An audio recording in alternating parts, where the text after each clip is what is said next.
Number matter नहीं करता यार, मैटर क्या करता है कि तुम पेपर देने के बाद कितना रिवीजन कर रहे हो। और दोस्तों मैं बता रहा हूँ उसमें मेरे मार्क्स क्यों घटे थे, क्योंकि बायो मेरे 280 नंबर आ गए थे। और फिर मैं बता रहा हूँ बायो में, उसी बायो में नीट के पेपर में मेरे 350 नंबर आए।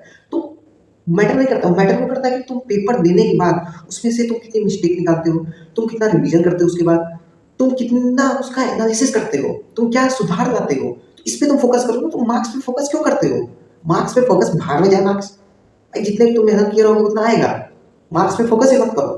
तुम देखो कौन कौन से क्वेश्चन गलत हुए, क्योंकि तुम मेन पेपर तो 4 मई को है भाई। तुम 27 अप्रैल और 28 अप्रैल और 4 अप्रैल 5 अप्रैल के पेपर क्या मतलब, जाए वो भाड़ में जाए।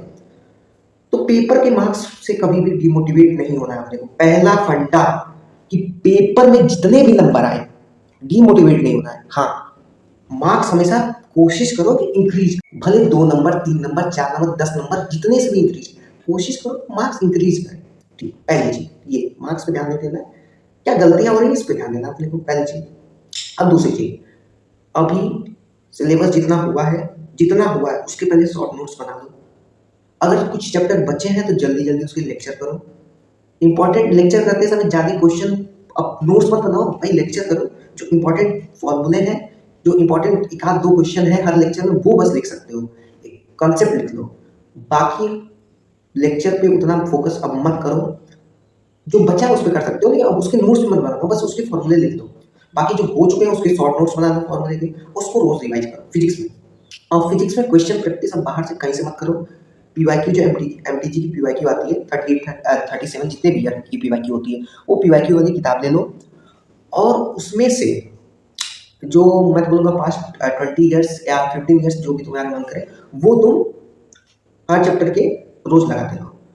ये फिजिक्स में होगा। केमिस्ट्री में भी सेम चीज़ करो, अपना शॉर्ट नोट्स बना लो और पीवाईक्यू वाली किताबें लगाया करो, ऑर्गेनिक में, इनऑर्गेनिक में और फिजिकल में। बायो में क्या करो, बायो में रोज एनसीईआरटी पढ़ो। तो जो चीज़ें तुम्हें लग रही है कि एनसीईआरटी में ये चीज़ें मुझे याद नहीं हो रही, ये डाटा मुझे याद नहीं हो रही, ये नहीं याद हो रहा, तो एक पतली सी कॉपी खरीदो और हर चैप्टर का मतलब एक-एक पेज में वो सारा डाटा लिख दो और रोज उसको रिवाइज करो। मैं तो भाई ऐसे ही किया था, मैं बता रहा हूँ, मैं नीट से पहले रिवीजन करके ऐसे ही गया था। अब मैं रोज उसको देखता था, तो वो चीज़ें तुम्हारे दिमाग में फिर वो मेमोरी में आती जाएगी, फिर तुम नीट में पेपर दोगे तो यूँ होगा। मैं बताऊँ, मैं मेरे कुछ मतलब ज़्यादा मैं डिटेल नहीं, मैं तबीयत खराब हो गई थी मेरा नेक्स्ट पहले, मैं एकदम सो के नहीं गया था। फिर मैं नींद में ऐसे-ऐसे पेपर में दिया तो सही हुआ, क्योंकि मेमोरी में वो फिट हो जाता है बार-बार देखने से। तो जो चीज़ें तुम भूल रही हैं, उसको एक कॉपी पे लिखो और उसको बार-बार देखो। बायो में ये हो गया। और रोज़ एक फुल सिलेबस पेपर तुम्हें देना ही देना है।